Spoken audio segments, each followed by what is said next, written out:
J'ai encore du mal à croire que je suis en train de coucher tout ça par écrit. Pendant 3 ans, j'ai tout gardé pour moi, ne me confiant qu'à ma sœur. Et même elle me regardait comme si j'avais complètement perdu le contact avec la réalité. Mais après avoir lu tant de témoignages en ligne sur des rencontres avec ces créatures, j'ai décidé qu'il était enfin temps de raconter ma propre histoire, de mettre noir sur blanc ce qui m'est arrivé à l'automne 2021. Ce n'est pas une fable entendue au coin du feu ou une histoire que m'aurait racontée un ami qui la tenait de quelqu'un d'autre. C'est à moi que c'est arrivé, et je pense à cette créature chaque jour de ma vie.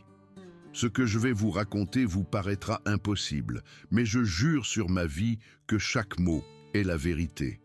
Je randonne dans les Cascade Mountains depuis que je suis toute petite. Ma famille possédait un refuge isolé dans le nord des Cascades, à environ 15 km du premier sentier, au fin fond d'une nature sauvage, où peu de gens s'aventuraient.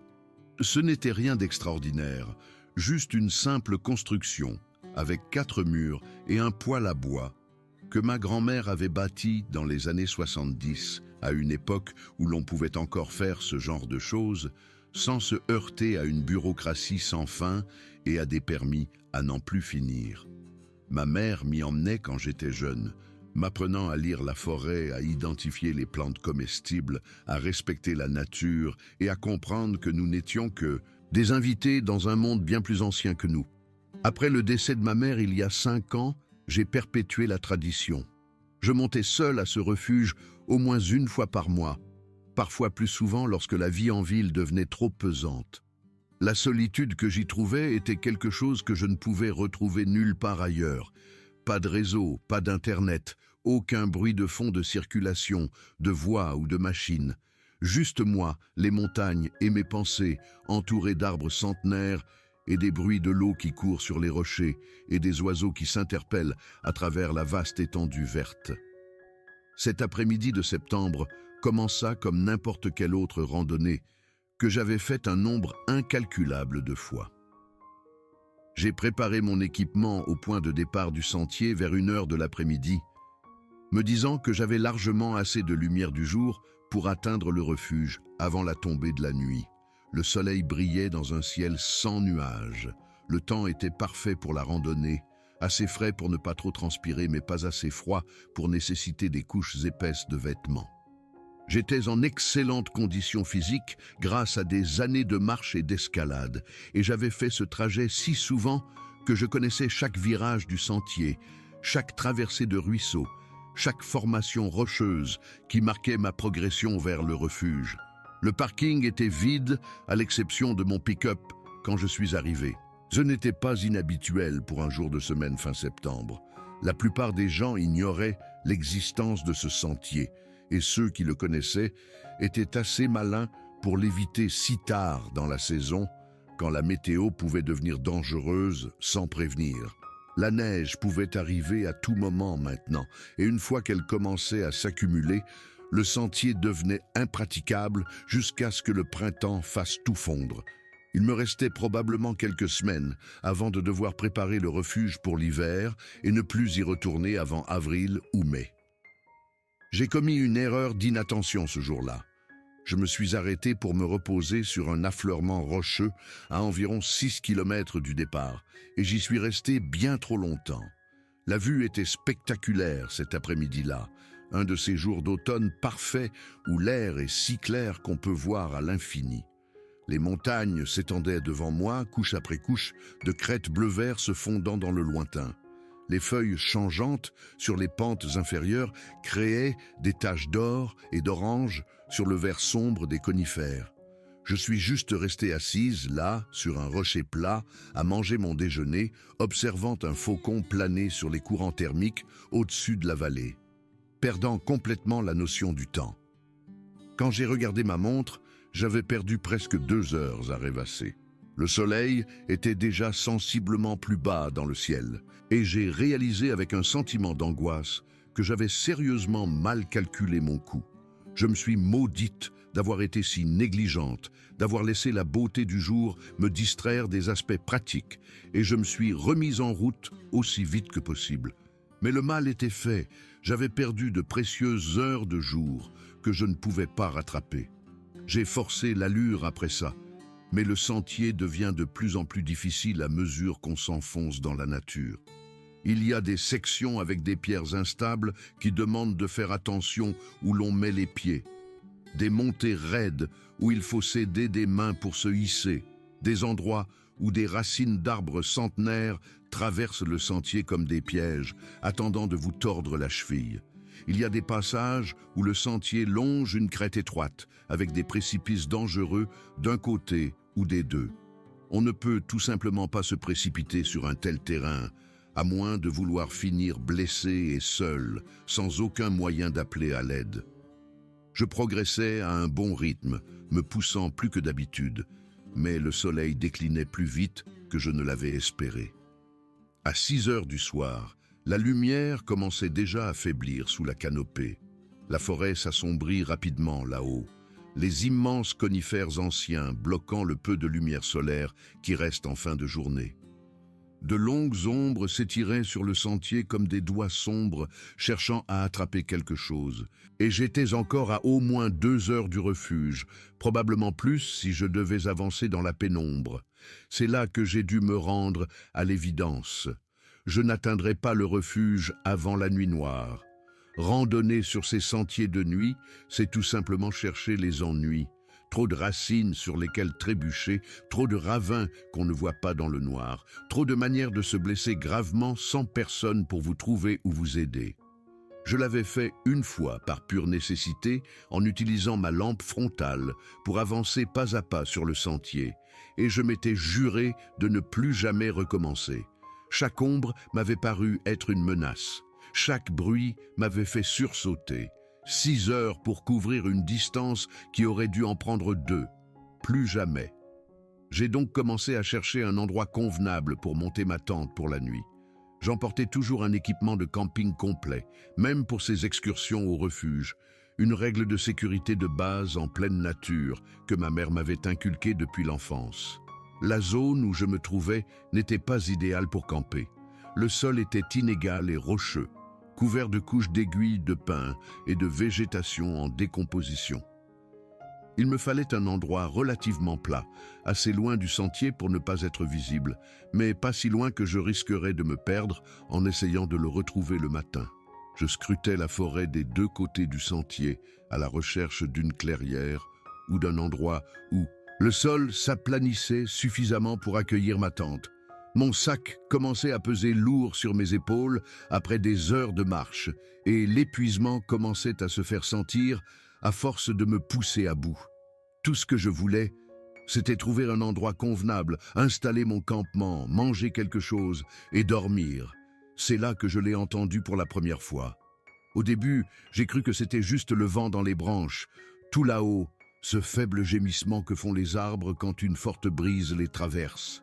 Ou peut-être une sorte d'oiseau que je ne connaissais pas, bien que la plupart des oiseaux se soient tus à cette heure, s'installant pour la nuit.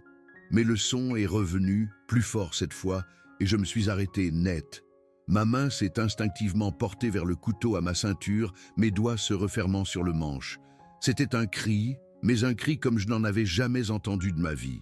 Il y avait quelque chose de presque humain, comme quelqu'un hurlant de douleur ou de peur. Mais il y avait autre chose sous cette qualité humaine, quelque chose de sauvage et d'animal, quelque chose qui m'a hérissé les poils sur les bras et m'a glacé le sang. Le son a résonné à travers la forêt, rebondissant sur les arbres et les rochers, puis s'est évanoui dans le silence. Je suis resté là, complètement figé, mon sac toujours sur le dos, retenant presque ma respiration pendant que j'écoutais. Mon cœur battait la chamade contre mes côtes. Pendant un long moment, il n'y eut rien d'autre que les bruits habituels de la forêt au crépuscule. Des oiseaux s'installant sur leurs perchoirs, des feuilles bruissant dans la légère brise, le son lointain de l'eau d'un ruisseau que j'avais traversé environ 1 kilomètre plus tôt, le vent soufflant dans les branches au-dessus de ma tête. Puis, le cri a retenti de nouveau, et cette fois, je pouvais dire qu'il venait de quelque part hors du sentier, sur ma droite, en contrebas de la pente où je me trouvais. Peut-être à 400 mètres, peut-être moins. Il est notoirement difficile de juger les distances dans des montagnes comme celle-ci. Le son rebondit de manière étrange, se répercute sur les parois rocheuses, est absorbé et étouffé par la végétation dense. Mais c'était définitivement sur ma droite, quelque part dans la forêt épaisse en dessous du sentier. Chaque instinct que j'avais développé au fil des ans en pleine nature me disait de l'ignorer et de continuer mon chemin. J'avais grandi en entendant des histoires sur ces bois, des histoires transmises de génération en génération par les habitants locaux qui avaient vécu toute leur vie à l'ombre de ces montagnes. Des histoires sur des choses qui vivaient dans les hauteurs, des choses qui faisaient des bruits destinés à attirer les gens hors des sentiers balisés, des choses qui ressemblaient de loin à des humains mais qui étaient tout autre chose. Ma grand-mère racontait ces contes les soirs d'hiver quand j'étais petite, assise près du feu dans ce même refuge que j'essayais d'atteindre. Elle disait que si jamais on entendait quelque chose d'étrange dans ces montagnes, il fallait faire demi-tour et partir dans l'autre sens sans hésiter. Pas d'enquête, pas de curiosité, aucune exception. On partait, c'est tout. J'avais toujours supposé que ces histoires n'étaient que du folklore, des contes pour enfants destinés à les empêcher de s'éloigner et de se perdre dans la nature. Mais là, debout dans l'obscurité grandissante, en entendant ce son terrible, ces vieilles histoires ne me semblaient plus être des mythes. Elles me semblaient être des avertissements que je devais prendre au sérieux. Mais j'avais aussi entendu de nombreuses histoires vraies de randonneurs perdus, de vrais récits d'équipes de recherche et de sauvetage sur des gens qui s'étaient égarés, qui avaient glissé, s'étaient cassés des os, qui avaient été piégés par des changements météorologiques soudains, qui avaient désespérément eu besoin d'aide et ne l'avaient pas reçu à temps. C'était un territoire de prédilection pour l'ours noir, et si quelqu'un était tombé sur une tanière ou s'était blessé, il pouvait avoir besoin d'aide. Le réseau téléphonique était totalement inexistant ici. J'avais vérifié mon téléphone par habitude lors de ma pause déjeuner et j'avais vu l'indicateur « Aucun service me fixer ».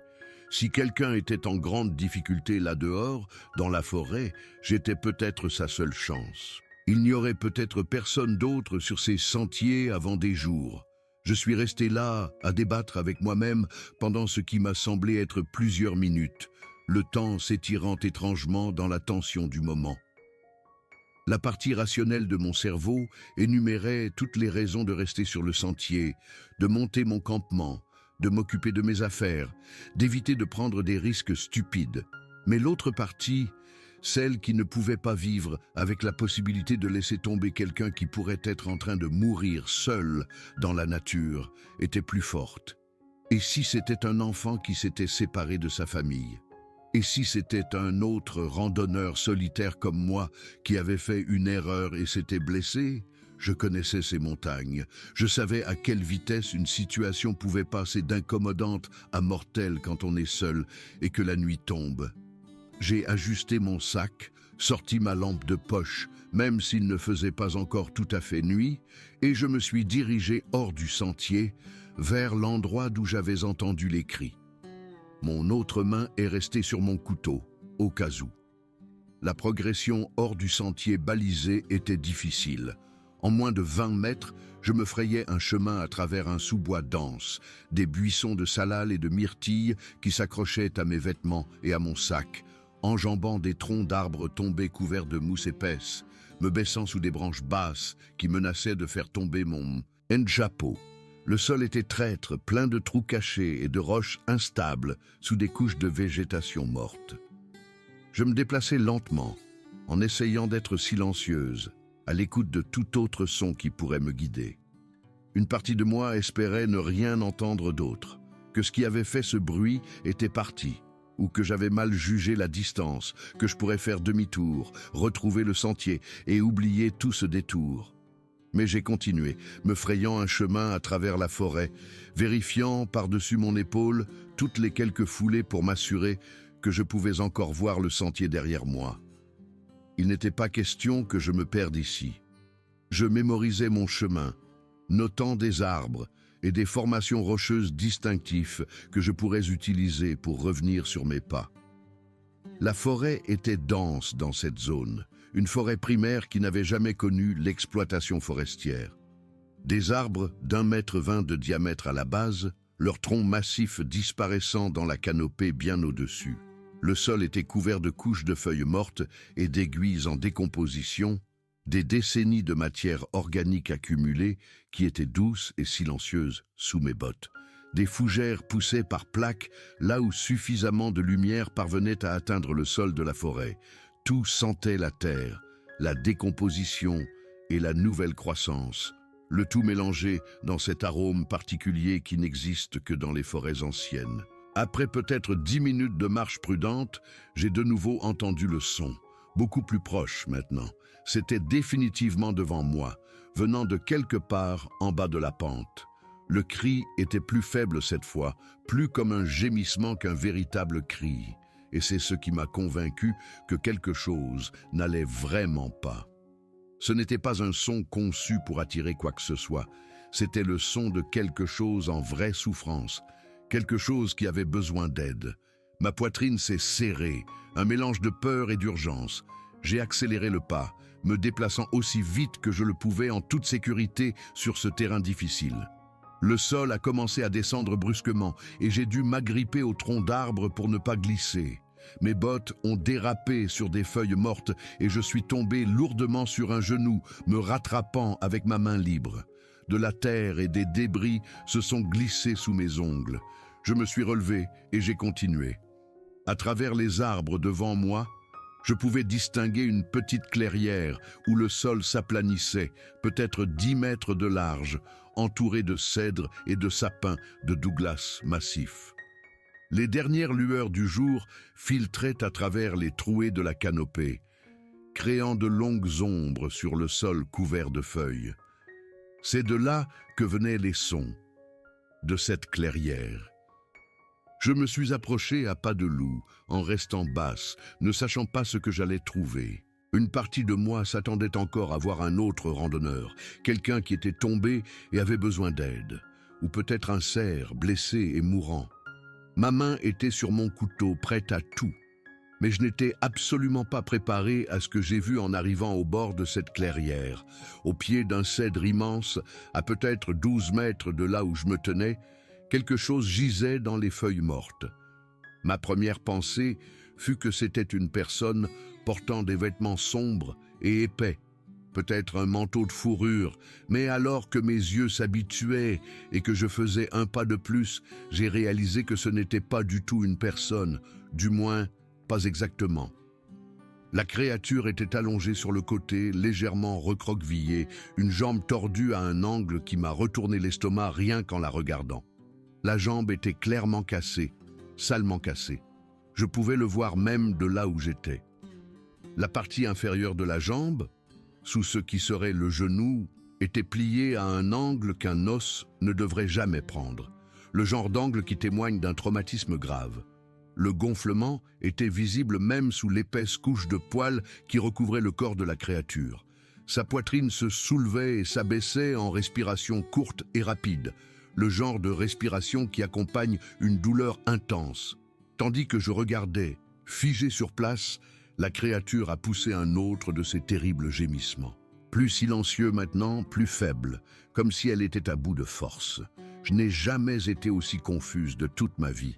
Mon cerveau luttait pour traiter ce que je voyais, essayant de le faire entrer dans une catégorie qui est un sens.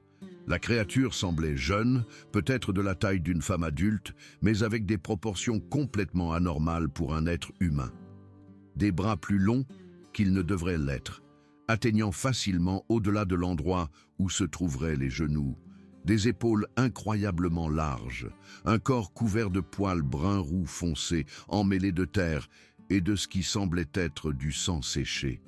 Les poils étaient épais et hirsutes, plus long à certains endroits qu'à d'autres. Le visage de la créature était détourné de moi, mais je pouvais en voir assez pour savoir que ce n'était pas quelqu'un déguisé. Les poils poussaient sur une peau qui paraissait tannée et résistante, plus foncée que la peau humaine, avec un aspect cuir. Les mains, repliées contre la poitrine de la créature, avaient de longs doigts et des ongles sombres et épais, qui ressemblaient plus à des griffes qu'à des ongles. Mais la forme ne correspondait à aucun animal que je connaissais. Les mains ressemblaient trop à des mains humaines, juste plus grandes et plus fortes. Je pouvais voir le dos de la créature bouger à chaque respiration laborieuse. Je pouvais voir les muscles se déplacer sous les poils. Je pouvais voir les côtes se dilater et se contracter. C'était un être vivant qui respirait, souffrait et peut-être mourait juste devant moi. Mon esprit a passé en revue tout ce que je savais. Bigfoot, Sasquatch, la créature qui n'était pas censée exister en dehors du folklore, des photos floues et des documentaires télévisés de fin de soirée.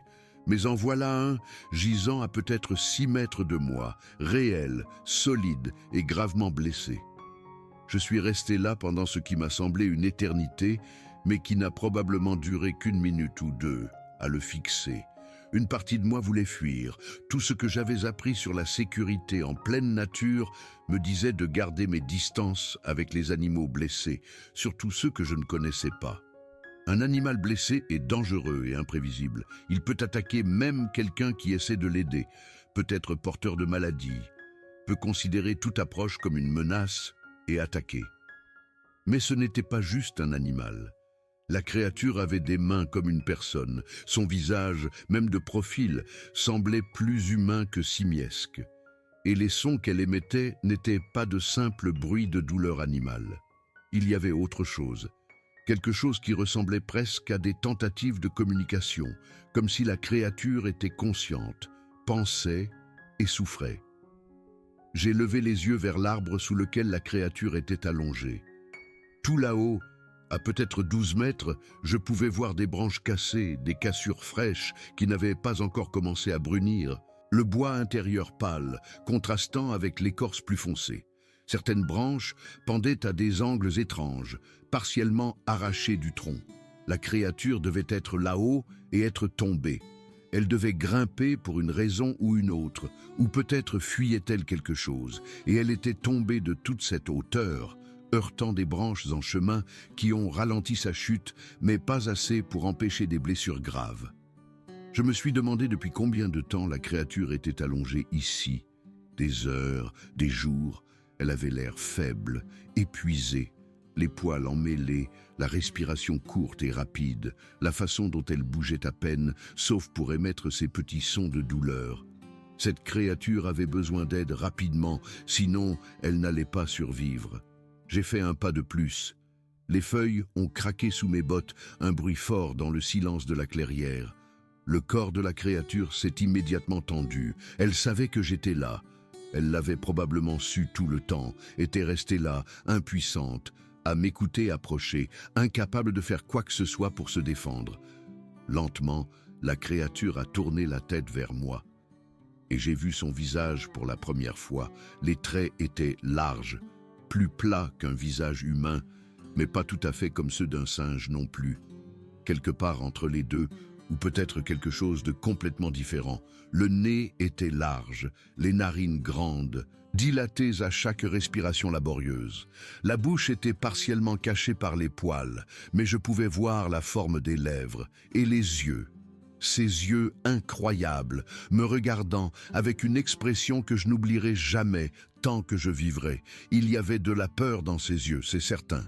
La créature était terrifiée, blessée, impuissante et confrontée à une menace inconnue. Mais il y avait autre chose aussi. De l'intelligence, de la conscience, un esprit derrière ses yeux qui m'évaluait, essayant de comprendre ce que j'étais, ce que je voulais, si j'allais l'aider ou lui faire du mal. Les yeux de la créature étaient marron foncé, presque noirs, avec un anneau de couleur plus claire autour des pupilles. Ils reflétaient la lumière déclinante, captant le peu d'éclairage qui restait et le retenant. Ses yeux suivaient chacun de mes mouvements, observant tandis que je m'accroupissais lentement, me faisant plus petite, moins menaçante. J'ai commencé à parler. Je ne me souviens même pas exactement de ce que j'ai dit. Juste un flot de mots calmes et bas, destinés à faire comprendre que je n'étais pas là pour lui faire du mal. J'ai parlé de la façon dont je l'avais trouvée, de sa jambe cassée, de mon désir de l'aider si elle me le permettait. Je savais qu'elle ne pouvait probablement pas comprendre mes mots, mais j'espérais qu'elle pourrait comprendre mon ton. sentir que je ne représentais aucune menace. La créature m'a observé attentivement tout le temps, ses yeux intelligents ne quittant jamais mon visage. Sa respiration était toujours rapide et superficielle, son corps toujours tendu, mais elle n'a pas essayé de s'éloigner. Elle n'aurait pas pu aller bien loin de toute façon, pas avec cette jambe, mais elle n'a même pas essayé. Peut-être avait-elle accepté son impuissance, ou peut-être décidait-elle de me faire confiance. Je me suis approché centimètre par centimètre, en bougeant lentement, en décomposant chaque mouvement pour que la créature puisse voir ce que je faisais. Quand je fus à environ 1,50 m, je me suis arrêté et me suis assise dans les feuilles, me mettant à son niveau. Le sol était froid, les feuilles humides traversant mon pantalon, mais je l'ai à peine remarqué. J'étais trop concentré sur la créature, trop consciente de l'étrangeté et de l'importance de ce moment. La jambe blessée de la créature était étendue devant elle, à cet angle terrible. La peau sous les poils avait l'air décolorée, violet foncé et rouge, les couleurs d'une ecchymose sérieuse. Elle avait dû heurter le sol violemment en tombant. Elle avait du mal à atterrir sur cette jambe, et la force de l'impact de cette hauteur avait tout simplement brisé l'os. La créature avait d'autres blessures aussi. Des égratignures sur ses bras et sa poitrine, visibles là où les poils étaient plus fins. De longues marques, comme si elle avait été traînée sur une écorce rugueuse, probablement à cause des branches pendant sa chute. Une de ses mains était écorchée à vif, saignant légèrement, la peau épaisse, rompue et suintante. Les articulations de ses doigts étaient éraflées. Mais la jambe était le principal problème. Tout le reste guérirait avec le temps. Mais si cette jambe n'était pas redressée et immobilisée correctement, si une infection s'installait, la créature n'allait pas s'en sortir. Elle mourrait ici, seule, et personne ne le saurait jamais. J'ai sorti ma trousse de premier secours de mon sac et je l'ai ouverte là où la créature pouvait la voir. Je l'ai laissé me regarder, voir ce que je faisais. J'ai sorti les articles un par un. Des bandages, des lingettes antiseptiques, des bandes élastiques, du ruban adhésif médical, des compresses de gaz. J'ai tout étalé sur le sol entre nous, montrant à la créature mes intentions. Je ne sais pas si la créature a compris ce que je faisais, mais ses yeux ont suivi mes mains pendant que j'arrangeais le matériel. Elle observait attentivement, son regard passant d'un article à l'autre, puis revenant à mon visage, essayant de deviner mes intentions. Elle a émis un son doux, presque interrogateur, une vocalisation basse qui montait à la fin, comme si elle posait une question. « Qu'est-ce que tu fais? Vas-tu me faire du mal? Pourquoi es-tu là ?» J'ai continué à parler, expliquant ce que j'allais faire, même si je n'avais aucune idée si la créature pouvait comprendre un seul mot. Je lui ai parlé de sa jambe cassée, de la nécessité de la redresser et de lui faire une attelle pour que l'os puisse guérir correctement, que ça allait faire mal, mais que j'essaierais d'être aussi douce que possible. Il me semblait important de combler le silence avec des mots, de faire savoir à la créature, par mon ton si ce n'est par autre chose, que je n'étais pas une menace. Quand j'ai tendu la main pour toucher sa jambe blessée, elle a tressailli et a poussé un cri de douleur aiguë. Le son était fort, résonnant dans la clairière, et j'ai immédiatement retiré ma main. J'ai levé les mains, montrant que je n'allais pas lui faire de mal. Les yeux de la créature étaient écarquillés, montrant le blanc tout autour. Sa poitrine se soulevait violemment. Nous sommes restés comme ça pendant un long moment, moi à genoux dans les feuilles, les mains levées et visibles. La créature, allongée là, me regardant avec des yeux effrayés et douloureux. Je pouvais voir son corps trembler, que ce soit de douleur, de peur ou de froid, je ne saurais le dire. Probablement les trois. Je suis resté complètement immobile, respirant simplement, étant juste présente, laissant la créature voir que je ne bougeais pas, que je n'étais pas menaçante. Lentement, progressivement, sa respiration s'est calmée. Les tremblements ont diminué. Ses yeux sont restés fixés sur les miens. Puis la créature a fait quelque chose qui a tout changé. Elle a tendu une de ses mains au long doigt et a touché mon genou. Juste une seconde, juste assez longtemps pour que je sente la chaleur de sa peau sous les poils, pour que je sente ses doigts trembler. Le contact était doux, hésitant, mais délibéré. Ce simple contact a transformé toute la situation. Ce n'était pas un geste animal, c'était la créature qui me donnait sa permission, qui me disait qu'elle comprenait que j'essayais de l'aider. C'était de la communication, c'était de la confiance. J'ai regardé son visage, vraiment regardé pour la première fois. Les traits étaient larges, plus plats qu'un visage humain, mais pas tout à fait comme ceux des singes que j'avais vus en photo ou dans des documentaires. Le nez était large, les narines grandes. La bouche était cachée sous les poils, mais je pouvais voir la forme des lèvres, pleines et presque humaines. Et les yeux, ces yeux incroyables, me regardaient avec une expression que je ne pourrais décrire que comme pleine d'espoir. Le soleil était presque complètement couché à ce moment-là, juste une faible lueur orange à travers les arbres à l'ouest. La clairière tombait dans l'ombre, la température chutant rapidement comme elle le fait en montagne une fois que le soleil se couche. J'ai sorti ma lampe de poche et l'ai posée sur un rocher, orienté pour éclairer la jambe blessée de la créature. Le faisceau a percé l'obscurité grandissante, créant des ombres dures. Puis, je me suis mis au travail. J'ai une formation de secourisme en milieu sauvage, plusieurs cours suivis au fil des ans. Des bases, pour la plupart. Comment soigner les coupures et les brûlures, comment reconnaître un état de choc, comment gérer les fractures sur le terrain jusqu'à ce qu'une aide médicale appropriée puisse être apportée. Mais je n'avais jamais vraiment réduit une fracture pour de vrai. Je m'étais entraîné sur des mannequins, j'avais lu des manuels, regardé des vidéos d'instruction. Mais c'était différent, c'était réel. Et la créature me regardait avec ses yeux qui semblaient comprendre exactement ce qui allait se passer. D'abord, je devais redresser la jambe, remettre l'os dans l'alignement pour qu'il puisse guérir correctement. Cela allait causer une douleur intense et je le savais. Je me suis positionné au pied de la créature, mes bottes fermement plantées dans les feuilles, et j'ai enroulé mes mains autour de la jambe blessée, juste en dessous de la fracture. La peau de la créature sous les poils était chaude, plus chaude que ce à quoi je m'attendais. Les poils étaient rêches sous mes paumes. J'ai regardé le visage de la créature. Elle s'agrippait au sol avec sa main valide, ses doigts épais s'enfonçant dans la terre et les feuilles. Ses griffes, car c'en était bien, laissait de profondes entailles dans le sol. Sa mâchoire était serrée, les muscles de son cou saillants. J'ai compté jusqu'à 3 dans ma tête.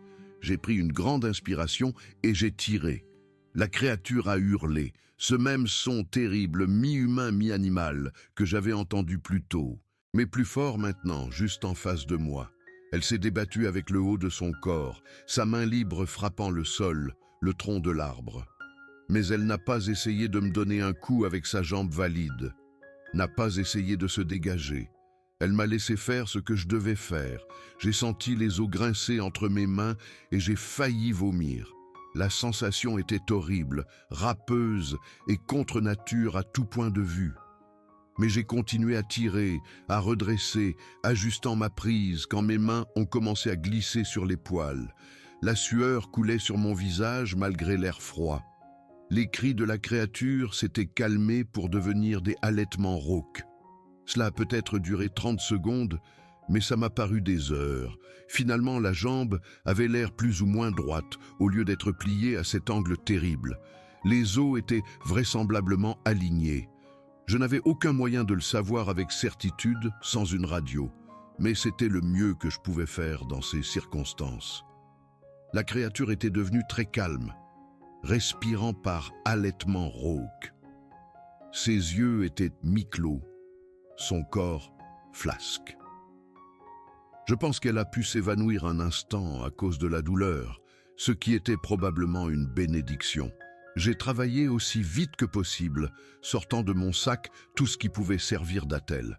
J'ai fini par utiliser des sardines de tente, des modèles en métal conçus pour tenir dans un sol rocheux. Elles étaient droites et rigides, d'environ 3 cm de long. Je les ai positionnées de chaque côté de la jambe de la créature, une de chaque côté de la fracture, et j'ai commencé à bander. J'ai d'abord utilisé des bandes élastiques, celles conçues pour la compression. Je les ai enroulées fermement mais pas trop, en faisant attention de ne pas couper la circulation. La jambe de la créature était épaisse, plus épaisse qu'une jambe humaine, et j'ai utilisé 3 rouleaux de bandes élastiques avant de sentir que c'était suffisant. Puis j'ai tout renforcé avec du ruban adhésif toilé. J'en ai toujours sur moi, l'outil de réparation universelle pour la survie en pleine nature. Je l'ai enroulé encore et encore par-dessus les bandages et les sardines, créant une attelle solide qui immobilisait la jambe du genou à la cheville. J'ai utilisé presque un rouleau entier. Quand j'ai eu fini, la jambe de la créature ressemblait presque à un vrai plâtre, volumineux et rigide. Je me suis rassise sur mes talons, respirant fort, mes mains tremblant à cause de l'effort et de l'adrénaline. La créature était toujours allongée là, les yeux fermés maintenant, sa poitrine se soulevant et s'abaissant régulièrement. Sa respiration s'était calmée, ce n'était plus ces halètements paniqués. Le pire était passé, du moins pour l'instant. Mais j'avais maintenant un nouveau problème. Je ne pouvais pas la laisser ici. Elle avait besoin d'un abri, de chaleur et d'une surveillance constante pour s'assurer que l'attelle tenait et qu'une infection ne s'installait pas. Et il faisait maintenant complètement nuit, trop tard pour essayer d'atteindre le refuge, même si j'avais pu faire le voyage seul. J'ai regardé autour de la clairière, évaluant mes options. L'endroit n'était pas idéal pour camper. Le sol était inégal, couvert de racines et de rochers. Mais il faudrait faire avec. Je ne pouvais pas déplacer la créature bien loin, pas avec cette jambe. J'allais donc monter mon campement ici, passer la nuit dans la clairière et voir ce que je ferais le lendemain matin. Je n'ai jamais monté une tente aussi vite de ma vie. L'adrénaline circulait encore en moi, rendant mes mouvements rapides et efficaces malgré ma fatigue. J'ai trouvé l'endroit le plus plat possible, près de l'endroit où la créature était allongée, à peut-être 3 mètres, et j'ai monté ma tente en environ 10 minutes. C'était une tente pour 3 personnes, un de ces modèles dômes qui se montent facilement. Assez grande pour moi et mon équipement, et j'espérais assez grande pour la créature aussi. Il n'était pas question de la laisser seule dehors, dans le froid. La température chutait rapidement. Je pouvais voir mon souffle dans le faisceau de la lampe de poche. Ici, en montagne, les nuits de septembre pouvaient descendre autour de 0, parfois moins. La créature avait peut-être une épaisse fourrure, mais elle était blessée, faible, probablement en état de choc. Elle avait besoin de chaleur. Le plus difficile allait être de la déplacer. Elle était toujours inconsciente ou presque, ce qui rendait les choses plus faciles à certains égards et plus difficiles à d'autres. Plus facile parce qu'elle ne souffrait pas, n'allait pas me sentir la déplacer. Plus difficile parce qu'elle était un poids mort complet. Je me suis positionné derrière la créature et je l'ai saisie sous les bras. Son corps était solide, lourd de muscles. J'ai commencé à la traîner, la tirant en arrière à travers les feuilles vers la tente. Elle était lourde, peut-être 80 kilos, voire plus. Chaque mètre que je parcourais était une lutte. Sa jambe blessée s'accrochait à tout, aux racines, aux rochers, aux branches tombées. Je devais m'arrêter constamment pour m'assurer que je n'endommageais pas l'attelle, que je n'aggravais pas la blessure. Je soulevais soigneusement la jambe à chaque fois, la repositionnais, puis je continuais à la traîner. La sueur coulait sur mon visage et dans mon dos malgré l'air froid. Mes épaules me brûlaient, mon dos hurlait de douleur. Je m'arrêtais tous les quelques mètres pour reprendre mon souffle, pour ajuster ma prise, pour vérifier que l'attelle était toujours bien en place. Il m'a fallu près de 20 minutes pour traîner la créature sur 5 mètres jusqu'à ma tente. Au moment où je l'ai positionnée à l'entrée, j'étais complètement épuisé. Mes bras étaient en coton. Mes jambes tremblaient. Faire entrer la créature dans la tente fut un autre défi. L'entrée était petite et conçue pour qu'une personne puisse ramper, pas pour y traîner un Bigfoot adulte. J'ai dû manœuvrer soigneusement son corps, guidant d'abord sa tête et ses épaules, puis traînant le reste. Ses bras se sont coincés à l'entrée de la tente et j'ai dû les replier sur sa poitrine. J'ai dû incliner ses épaules pour qu'elle passe par l'ouverture. Pendant tout ce temps, j'avais terriblement peur de la réveiller, qu'elle panique dans cet espace confiné. mais elle est restée inconsciente, son corps flasque et lourd. Finalement, j'ai réussi à faire entrer complètement la créature. Je l'ai positionnée sur mon tapis de sol, avec sa jambe blessée, surélevée sur mon sac à dos. Le sac était assez solide pour supporter le poids, et l'élévation aiderait à réduire le gonflement. Je suis resté assise à l'entrée de la tente pendant quelques minutes, reprenant mon souffle, regardant la créature allongée dans ma tente. C'était complètement surréaliste. Un Bigfoot dans ma tente de camping, blessé et inconscient, dépendant de moi pour rester en vie. À la lumière de ma lanterne, que j'avais suspendue au plafond de la tente, je pouvais voir la créature plus clairement qu'auparavant. Son visage était large, avec un nez plat et une arcade sourcilière proéminente. Ses yeux étaient fermés, mais je me souvenais à quel point ils avaient l'air humain. Comment il contenait de l'intelligence et de l'émotion. Ses mains étaient croisées sur sa poitrine où je les avais positionnées. Je pouvais voir que ses doigts étaient mal proportionnés pour un humain, trop longs et épais. Les ongles étaient sombres, presque noirs, épais et courbés. Mais les pouces étaient opposables. Les mains étaient capables de saisir et de manipuler des objets. Ce n'étaient pas des pattes, c'étaient des mains conçues pour l'utilisation d'outils. La poitrine de la créature se soulevait et s'abaissait régulièrement, ce qui était bon signe. Elle semblait vraiment dormir maintenant, pas seulement évanouie de douleur. Je suis entré dans la tente et j'ai fermé la fermeture éclair, nous enfermant à l'intérieur. La température à l'intérieur était déjà plus chaude qu'à l'extérieur, notre chaleur corporelle combinée commençant à faire une différence. J'ai étalé mon sac de couchage à côté de la créature, l'ouvrant pour qu'il puisse servir de couverture. La tente était bondée, avec nous deux à l'intérieur, la créature occupant la majeure partie de l'espace, son corps s'étirant d'un côté à l'autre. J'avais peut-être 60 cm d'espace pour moi. L'odeur était forte, cette odeur de terre et de forêt, concentrée dans ce petit espace, mélangée à autre chose, quelque chose de sauvage et d'inconnu. Mais je n'allais pas laisser la créature seule. Si son état changeait, si elle commençait à entrer en état de choc ou à développer une infection, je devais être là. J'ai rapidement vérifié ses blessures. La telle semblait bonne, toujours serrée et droite. J'ai appuyé doucement sur sa jambe au-dessus et en dessous de la fracture, vérifiant s'il y avait une chaleur inhabituelle ou un gonflement excessif. Tout semblait stable. Ses autres blessures étaient toutes superficielles, rien qui ne nécessitait une attention immédiate. Les égratignures sur ses bras et sa poitrine commençaient déjà à former des croûtes. Les écorchures sur sa main semblaient douloureuses, mais pas infectées. J'ai trouvé son pouls à son poignet après quelques recherches. Il était rapide, mais fort. J'ai compté les battements pendant 30 secondes et j'ai fait le calcul. Peut-être 120 battements par minute.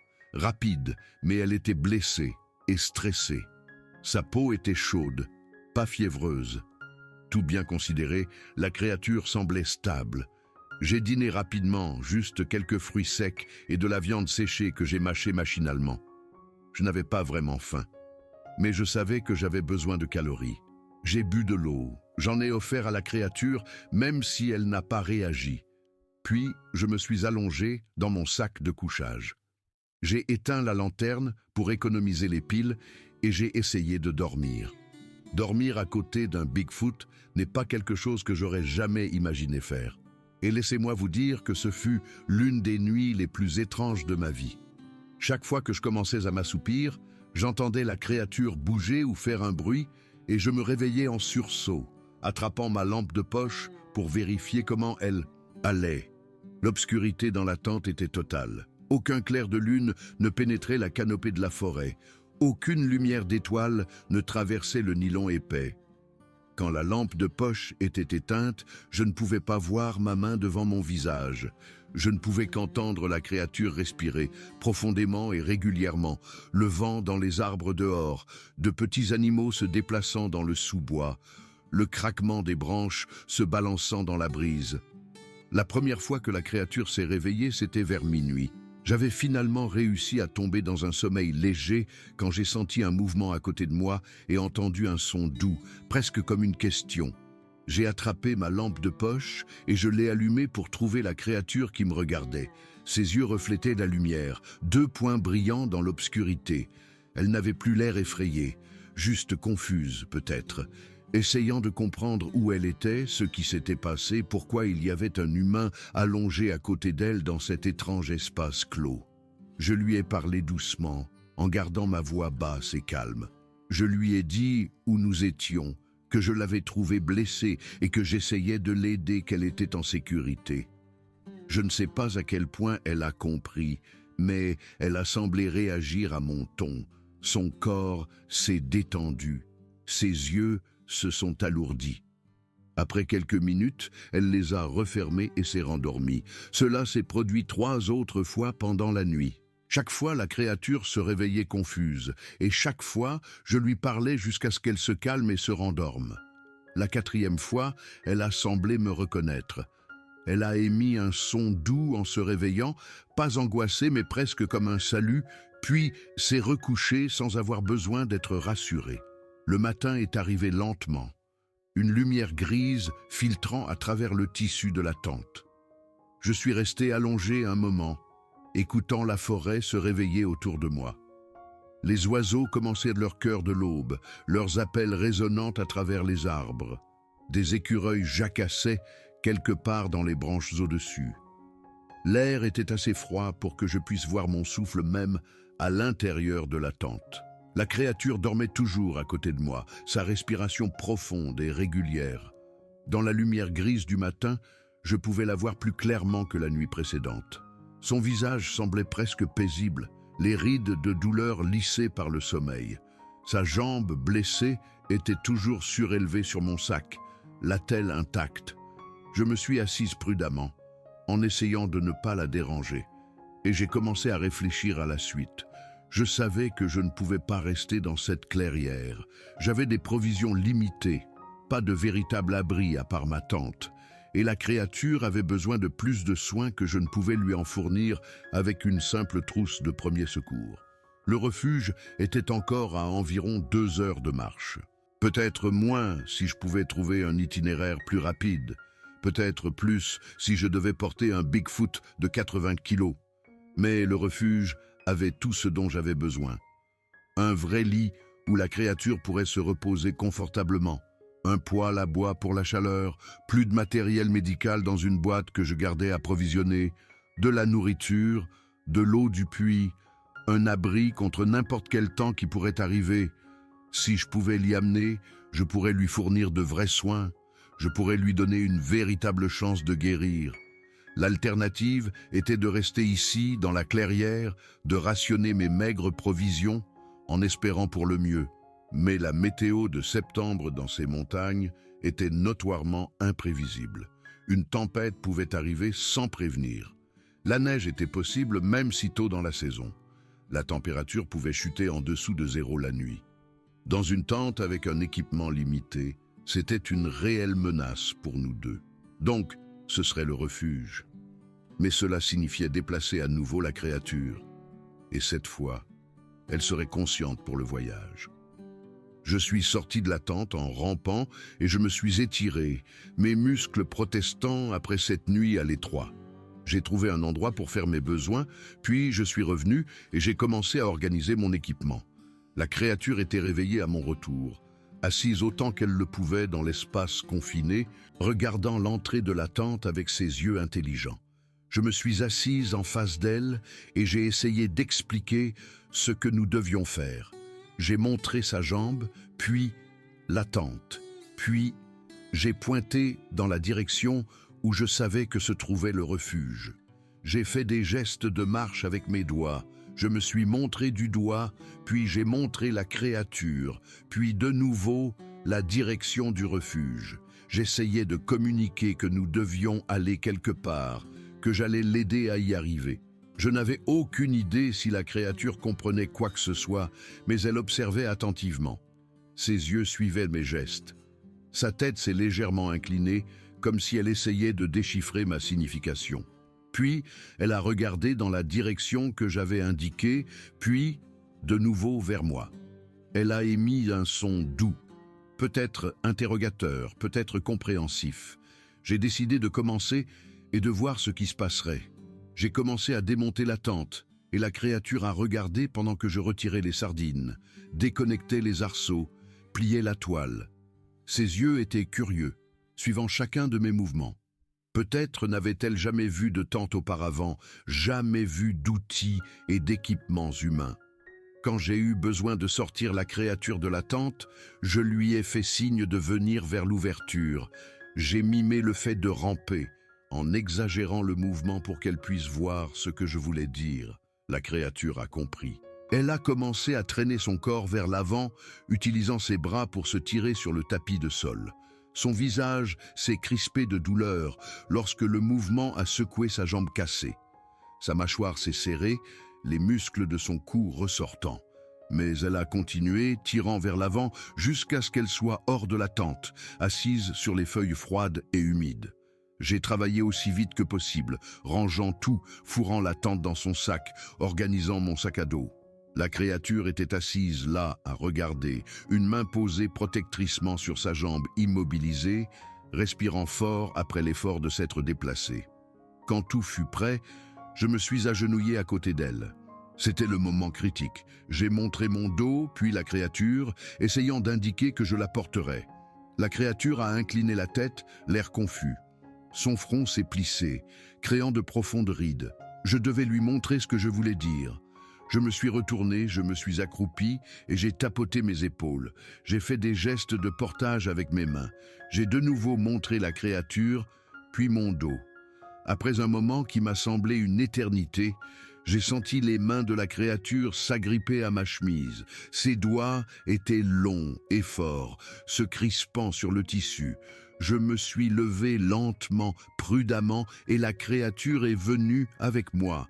Ses bras se sont enroulés autour de mon cou. Son corps s'est pressé contre mon dos. J'ai passé mes bras sous ses genoux. La main gauche soutenant la jambe valide, la main droite berçant très soigneusement la jambe immobilisée, je me suis assuré de ne mettre aucune pression sur la fracture. La créature était lourde, incroyablement lourde. J'ai senti le poids s'installer sur moi et mes genoux ont failli flancher. Mais je me suis redressé, j'ai ajusté ma posture, j'ai trouvé mon équilibre. Je pouvais le faire. 2 heures. Je pouvais porter la créature pendant 2 heures. Je le devais. J'ai commencé à marcher. Ces 2 heures furent les plus longues de toute ma vie. Chaque pas était une lutte contre le poids et le terrain. La créature essayait d'aider en s'accrochant fermement, ses bras enroulés autour de mes épaules, ses mains jointes devant ma poitrine. Mais le poids était écrasant.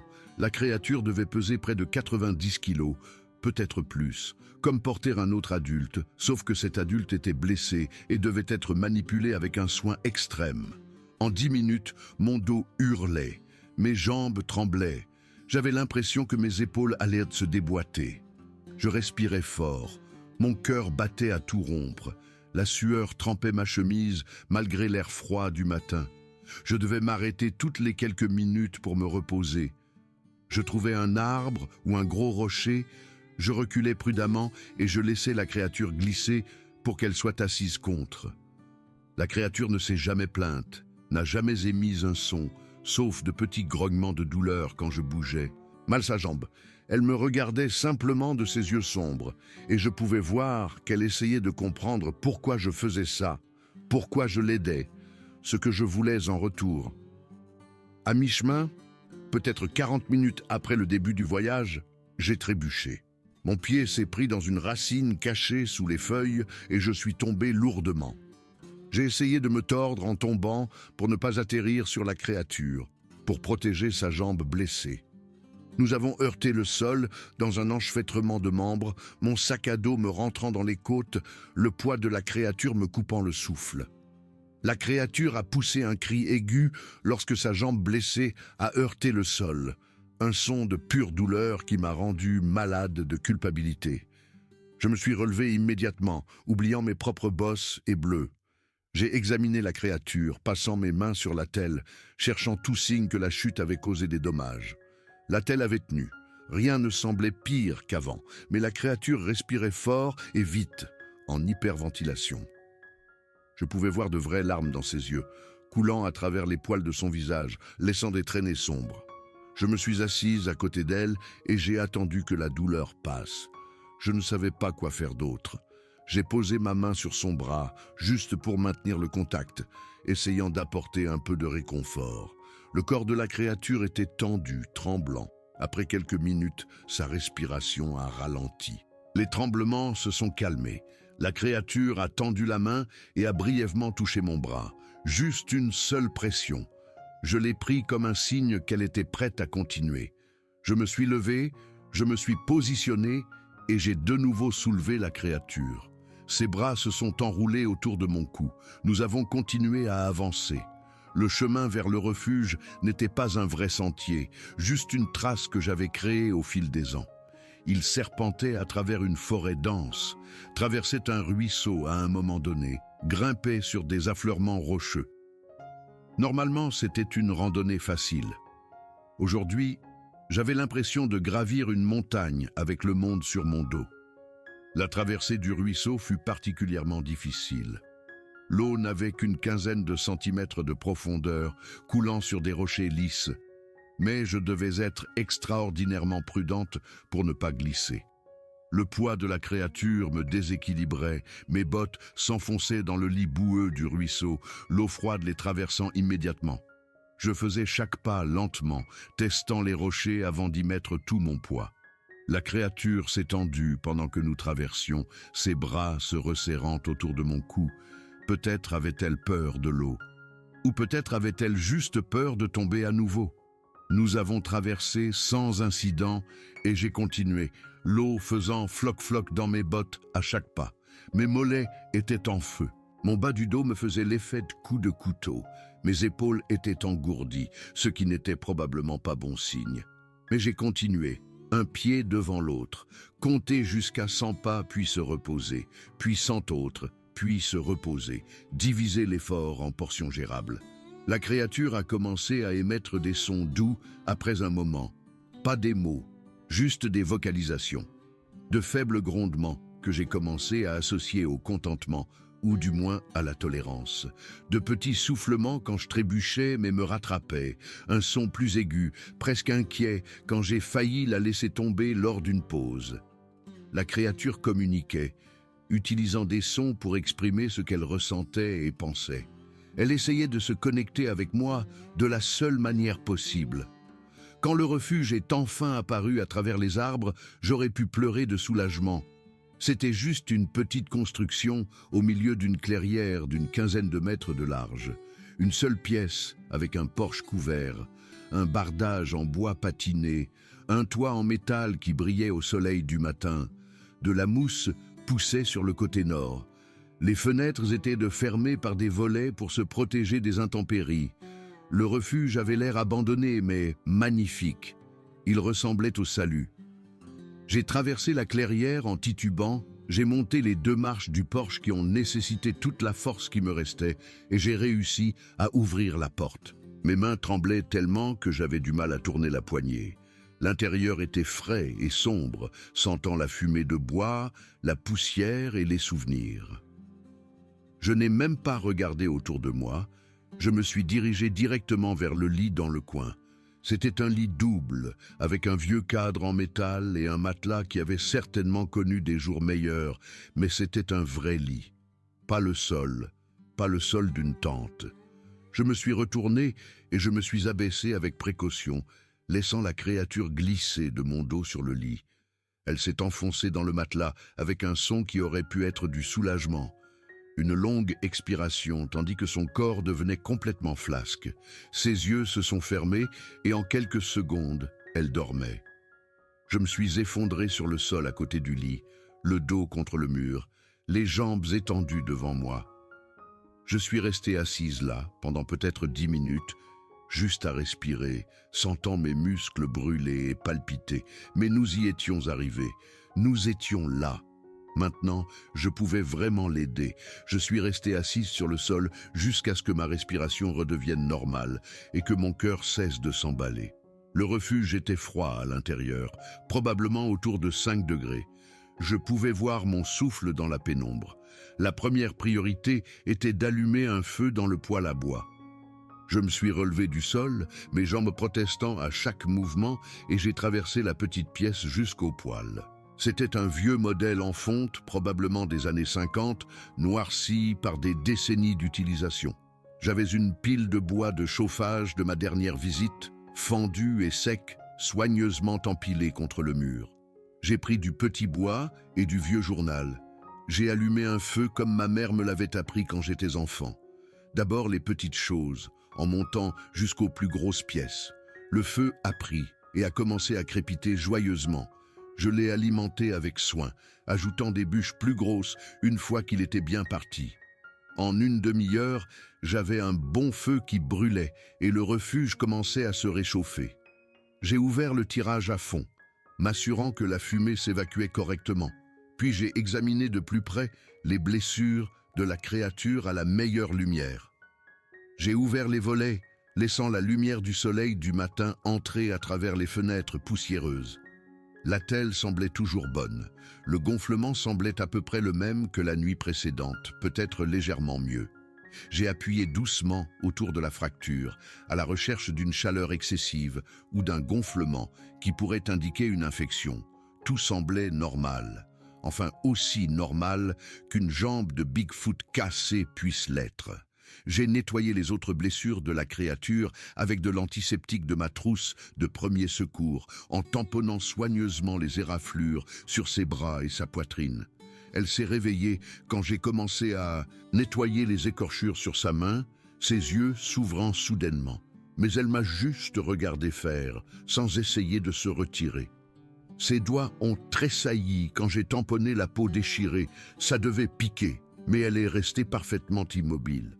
Les égratignures commençaient déjà à guérir. Le corps de la créature semblait se rétablir rapidement, plus vite qu'un humain. Les croûtes étaient bien formées, aucun signe d'infection.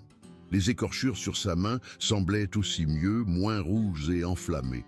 J'ai réalisé que je n'avais aucune idée de ce que mangeaient les Bigfoots. Cette créature était-elle omnivore, végétarienne, principalement carnivore?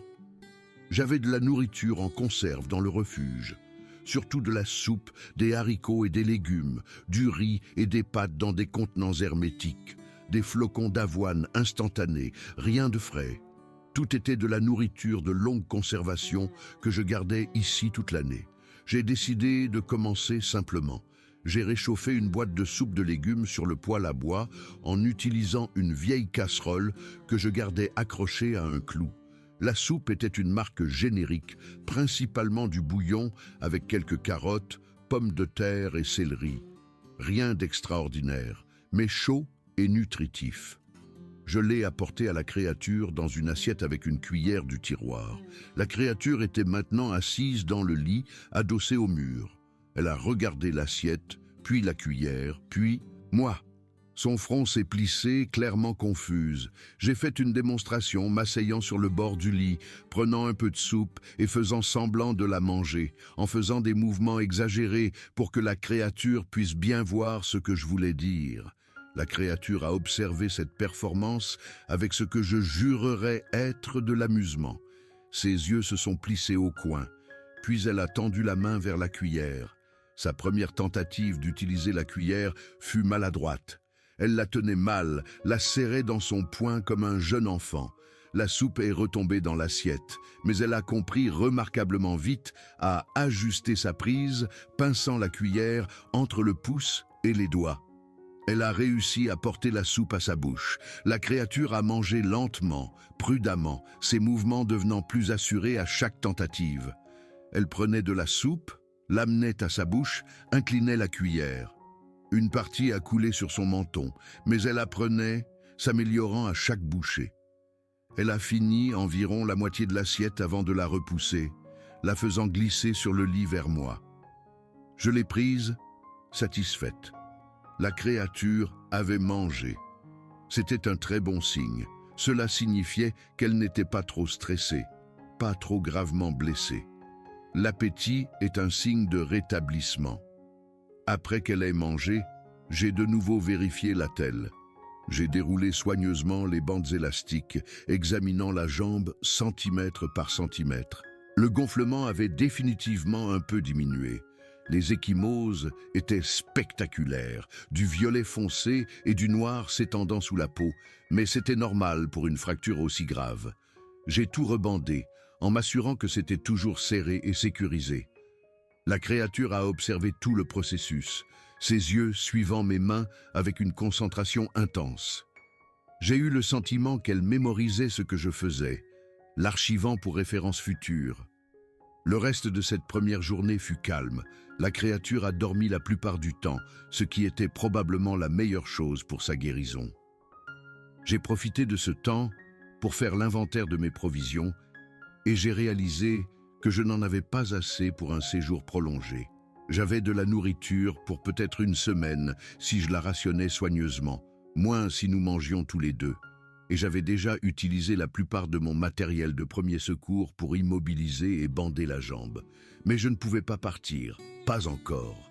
La créature avait besoin de soins constants, de surveillance. Je ne pouvais pas l'abandonner seule dans le refuge. Elle ne pouvait pas atteindre la nourriture ou l'eau par elle-même, ne pouvait pas s'occuper de sa jambe, ne pouvait même pas se tenir debout correctement. Si je partais, elle serait complètement impuissante. Je devrais faire une course de ravitaillement à un moment donné, probablement dans quelques jours. Mais pour l'instant, je restais. Les jours suivants se sont installés dans une routine. Je me réveillais, je vérifiais la jambe de la créature, je préparais le petit déjeuner pour nous deux, puis je passais la journée à faire de petites tâches autour du refuge pendant qu'elle se reposait. La créature semblait aimer la nourriture cuite, ce qui m'a surprise. J'avais supposé qu'elle préférerait de la viande crue ou des plantes cueillies, quelque chose de plus naturel. Mais elle mangeait tout ce que je préparais. Des flocons d'avoine pour le petit déjeuner, du riz avec des légumes en conserve pour le déjeuner, de la soupe pour le dîner. La créature apprenait à mieux utiliser les couverts chaque jour. Les mouvements devenaient plus naturels, plus fluides. Le troisième jour, elle pouvait utiliser une cuillère aussi bien que moi. Elle a commencé à expérimenter, essayant d'utiliser une fourchette, comprenant comment piquer la nourriture au lieu de la ramasser.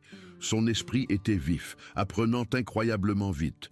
3 fois par jour, je vérifiais sa jambe, déroulant soigneusement la telle, examinant tout, puis la rebandant. Le gonflement diminuait régulièrement. Les ecchymoses changeaient de couleur, passant du violet foncé au violet plus clair, puis au jaune et au vert, tous signes d'une bonne guérison. La créature observait ce processus et après quelques jours, elle a commencé à aider. Elle tenait sa propre jambe stable ou me tendait la bande élastique avant que je ne la demande. Elle anticipait mes besoins, comprenait la routine. La créature était intelligente, incroyablement intelligente. Je lui montrais quelque chose une fois et elle s'en souvenait. Le 4e jour, elle a commencé à essayer de communiquer plus délibérément. Elle pointait des choses, faisait des sons, essayait de me faire comprendre ce qu'elle voulait. Quand elle montrait la carafe d'eau, j'apportais de l'eau. Quand elle faisait un geste vers la fenêtre, j'ouvrais les volets pour laisser entrer plus de lumière. Nous avons développé ce système simple de pointage, de gestes et de sons. Et cela fonctionnait étonnamment bien, mieux que ce à quoi je m'attendais. Les autres blessures de la créature guérissaient rapidement. Les éraflures sur ses bras étaient déjà couvertes de croûtes qui commençaient à s'écailler sur les bords. Une nouvelle peau poussait en dessous, rose et saine. Les écorchures sur sa main semblaient mieux chaque jour, la peau déchirée se resserrant. Mais la jambe était la principale préoccupation. Et cela allait prendre des semaines, peut-être des mois, pour guérir complètement. Le 5e jour, la créature a essayé de se lever. J'étais près du poêle en train de préparer le déjeuner, remuant une casserole de riz, quand j'ai entendu un mouvement derrière moi. Je me suis retourné pour la trouver en train de se redresser du lit, utilisant le mur comme support. Ses bras étaient appuyés contre le bois brut, les muscles tendus. Elle a mis un pied sous elle, la jambe valide, et essayait de mettre du poids dessus. La jambe blessée était maintenue en l'air, pliée au genou. Je me suis précipité pour l'aider, passant sous son bras pour soutenir son poids. La créature était déterminée, et ensemble, nous l'avons mise debout.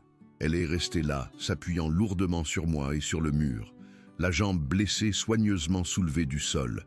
Sa tête était inclinée en arrière, et j'ai réalisé qu'elle était plus grande que moi, debout, peut-être 2 mètres, voire plus. Son corps était imposant, large et puissant, même affaibli par la blessure. Nous sommes restés comme ça pendant peut-être 30 secondes, avant que ses forces ne l'abandonnent.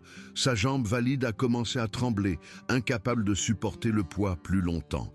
Je l'ai aidé à se rasseoir sur le lit, l'ai guidé pour s'asseoir, puis l'ai aidé à se rallonger. La créature est restée allongée là, respirant fort, la poitrine soulevée, mais elle avait l'air satisfaite, contente. Elle s'était levée. C'était un progrès. C'était un pas de plus vers la guérison. Au cours de la semaine suivante, la créature et moi avons développé quelque chose que je ne peux décrire que comme une amitié. Nous ne pouvions pas parler, pas avec des mots, mais nous communiquions. Elle m'observait tout au long de la journée pendant que je faisais de petites tâches autour du refuge.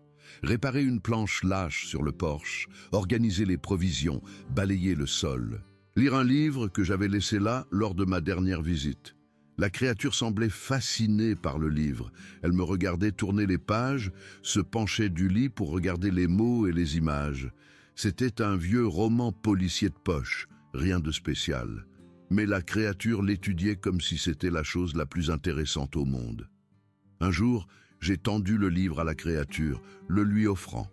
Elle m'a regardé, puis a regardé le livre, puis l'a pris avec précaution. Ses mains étaient douces, tenant le livre comme s'il était précieux. Elle a tourné les pages lentement, regardant chacune d'entre elles, traçant ses doigts sur le texte comme si elle essayait de comprendre ce que signifiaient les marques sur la page. La créature ne savait pas lire, j'en étais sûr, mais elle semblait comprendre que les symboles signifiaient quelque chose, qu'ils contenaient des informations d'une manière ou d'une autre. J'ai commencé à lire à voix haute après ça. Je ne sais pas pourquoi, ça me semblait juste. Je m'asseyais sur la chaise près du lit et je lisais, et la créature écoutait. Ses yeux se fermaient parfois, mais je pouvais dire qu'elle ne dormait pas. Elle écoutait simplement ma voix, le rythme des mots, l'histoire qui se déroulait dans des sons qu'elle ne pouvait pas comprendre, mais qu'elle pouvait en quelque sorte apprécier. La créature a commencé à émettre des sons plus variés aussi. Pas des mots, mais une plus grande gamme de vocalisation. Un faible grondement qui, j'ai appris, signifiait qu'elle était contente, à l'aise. Un son plus aigu quand elle était mal à l'aise ou avait besoin de quelque chose. Un soufflement qui semblait signifier qu'elle était amusée, comme si elle riait. Un aboiement sec quand elle était surprise par quelque chose. Le 10e jour, je me suis réveillé pour trouver la créature assise dans le lit avec les couvertures soigneusement pliées à côté d'elle. Elle n'avait jamais plié les couvertures auparavant. Je l'ai regardée et elle m'a regardé en retour et je jurerais qu'elle était fière de cette petite réussite. Ses yeux étaient brillants, sa posture droite. Regarde ce que j'ai fait. J'ai appris quelque chose de nouveau. La créature s'améliorait aussi pour se tenir debout. Chaque jour, elle s'entraînait, utilisant le mur ou le montant du lit comme support. Elle ne pouvait toujours pas mettre de poids sur sa jambe blessée, mais elle renforçait sa jambe valide, apprenait à tenir en équilibre sur un pied. Elle restait debout plus longtemps chaque jour, parfois 1 minute entière, parfois plus. Je pouvais voir son corps s'adapter, changer. Les muscles de sa jambe valide devenaient plus définis, compensant l'incapacité d'utiliser l'autre jambe. Ses bras devenaient plus forts à force de supporter son poids lorsqu'elle se déplaçait. La 2e semaine, j'ai dû faire une course de ravitaillement. Je n'avais plus du tout de nourriture, à l'exception d'un peu de riz et d'une boîte de haricots. Plus de flocons d'avoine, plus de soupe, plus de légumes. Nous nous étions rationnés ces derniers jours, mais nous n'avions presque plus rien. J'ai expliqué à la créature, en utilisant des gestes et en pointant, que je devais partir un moment. J'ai levé les doigts, montrant peut-être 4 ou 5, essayant de communiquer des heures. J'ai montré le bas de la montagne, puis mon sac, puis j'ai fait des gestes de manger. Je vais chercher de la nourriture, je reviens. La créature a semblé comprendre. Elle a hoché la tête, un geste très humain qu'elle avait dû apprendre en me regardant. Elle a tendu la main et a brièvement touché mon bras, puis a lâché. Sois prudente. Reviens. J'ai laissé de l'eau et la nourriture restante à sa portée. Je me suis assuré que le feu avait assez de bois pour durer. Puis je suis descendu de la montagne en me déplaçant aussi vite que possible. Pendant tout le temps de mon absence, je me suis inquiété. Et si la créature essayait de se lever et tombait? Et si sa jambe empirait pendant mon absence? Et si un animal entrait dans le refuge? Et si la créature décidait de partir et se blessait en essayant de naviguer dans la forêt avec une jambe cassée? J'ai atteint le point de départ du sentier en un temps record, courant presque en descendant la montagne. J'avais organisé une livraison de provisions. J'avais appelé avant mon dernier voyage et 2 grandes boîtes m'attendaient. J'ai tout mis dans mon sac à dos et un deuxième sac, me chargeant d'environ 30 kilos de provisions, et je suis reparti. La remontée a pris 2 fois plus de temps, alourdi comme je l'étais. Mes épaules hurlaient au moment où je me suis approché du refuge. Mais quand j'ai poussé la porte, j'ai trouvé la créature assise à la table. La table, pas le lit. La créature s'était déplacée du lit à la table, se traînant sur le sol d'une manière ou d'une autre. Elle était assise sur une des chaises, regardant par la fenêtre la forêt. Quand je suis entré, elle s'est retournée et a émis ce faible grondement. Elle était heureuse que je sois revenu. Elle s'était inquiétée aussi. J'ai déballé les provisions, montrant à la créature ce que j'avais apporté. Des légumes frais, ce qui était un luxe ici. Des conserves, des pâtes et du riz sec, de la viande séchée. La créature a regardé pendant que j'organisais tout, rangeant les choses dans les placards et sur les étagères. Ce soir-là, j'ai préparé un vrai repas, le meilleur que je pouvais avec ce que j'avais. Des pâtes avec de la sauce tomate en conserve, des légumes réchauffés en accompagnement. La créature a mangé tout ce que je lui ai servi, utilisant maintenant une fourchette avec une aisance consommée. Nous étions assis l'un en face de l'autre à cette petite table, dînant ensemble comme si c'était la chose la plus naturelle au monde. Comme si une femme et un Bigfoot partageant un repas était quelque chose qui arrivait tous les jours. La 3e semaine a apporté d'autres changements. La créature se déplaçait maintenant dans le refuge, boitillant d'un endroit à l'autre par ses propres moyens. J'avais trouvé une branche solide dehors et je l'avais transformée en béquille, en taillant une encoche pour que son bras puisse s'y reposer. La créature l'a adoptée immédiatement, comprenant son utilité sans que j'aie à l'expliquer. La créature utilisait la béquille pour se déplacer du lit à la table, de la table à la fenêtre. Elle devenait agitée, je le sentais. Probablement qu'elle tournait en rond dans ce petit refuge après des semaines de confinement. L'espace faisait peut-être 5 mètres sur 6 au total. Pas beaucoup de place pour une créature habituée à parcourir les forêts. J'ai commencé à l'emmener dehors, juste sur le porche au début, l'aidant à descendre prudemment les 2 marches. La créature restait assise là pendant des heures, installée sur les planches de bois, respirant l'air de la montagne, regardant les arbres. Elle semblait plus en paix à l'extérieur, plus elle-même. Son corps se détendait, la tension quittant ses épaules. Elle fermait les yeux et respirait simplement, prenant de profondes bouffées d'air de la forêt. Sa jambe guérissait bien. Le gonflement avait presque complètement disparu maintenant. Je pouvais voir clairement la forme de la jambe à travers les poils, sentir l'os quand j'appuyais doucement. Il semblait se consolider dans la bonne position. J'avais retiré l'attelle rigide quelques jours plus tôt, les sardines de tente et le ruban adhésif n'étant plus nécessaires.